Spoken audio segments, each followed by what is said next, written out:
তো দেখো ফ্রেন্ডস, মাম্মাম কতটা পাকা হয়েছে। তো আমি এখানে শুয়েছিলাম আর মাম্মামের পাশে শুয়েছিল, আর ওই যে সাইড পিলোটা। তো আমি ফোন দেখছিলাম, ও খেলছিল ওখানে, ওই বোতলটা নিয়ে খেলছিল, পায়ের গোড়ায় যে বোতলটা এরকম করে ধরছিল বারবার আর খেলছিল। তারপর আমি হঠাৎ এদিকে তাকিয়ে দেখি ও আমার দিকে তাকিয়ে আছে এরকম উল্টে। কতটা সুইট একটা মোমেন্ট।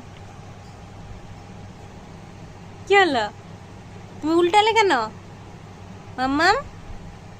তুমি উল্টে গেছো কেন? হ্যাঁ, কি গো? এরকম ভাবে হাসছে, আমাকে দেখে এরকম ভাবে হাসছে, উল্টে দেখছি। কি গো, কি উল্টে গেলে যে?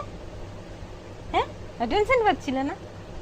আমি ফোনে অ্যাটেনশন দিয়ে দিয়েছিলাম, হ্যাঁ, তার জন্য ওমা অ্যাটেনশন চাই গো, তোমার অ্যাটেনশন চাই।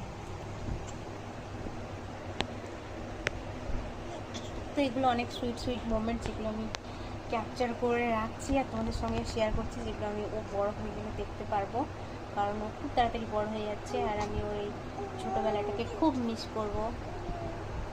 ওর যে ফার্স্ট কথা বলা, ওই পশুর থেকে খুব ক্লিয়ারলি দা দা বলতে শিখেছে। তো এই ছোটো ছোটো জিনিসগুলো আমি তোমাদের সঙ্গে শেয়ার করে রাখছি অ্যাজ এ ভিডিও। তো আমি যাতে পরবর্তীকালে দেখতে পারি, যখন ও অনেক বড় হয়ে যাবে তখন ও দেখবে যে আমার মা আমার ফার্স্ট যে জিনিসগুলো যেগুলো আমি শিখেছিলাম সেগুলো ক্যাপচার করে রেখেছে, ও দেখতে পারবে।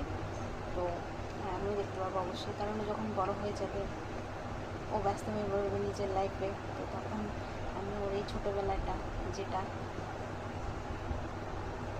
আমরা দুজনে স্পেন্ড করছি এখন, সেটা আমি খুব মিস করবো। তো তখন আমি এই ভিডিওগুলো দেখবো। মাম্মাম, মাম্মাম, কি করছো তুই? হ্যাঁ, কি করছো? কি করছো? হ্যাঁ, কি করছো গো? কি করছো? হ্যাঁ, উল্টে গেছো।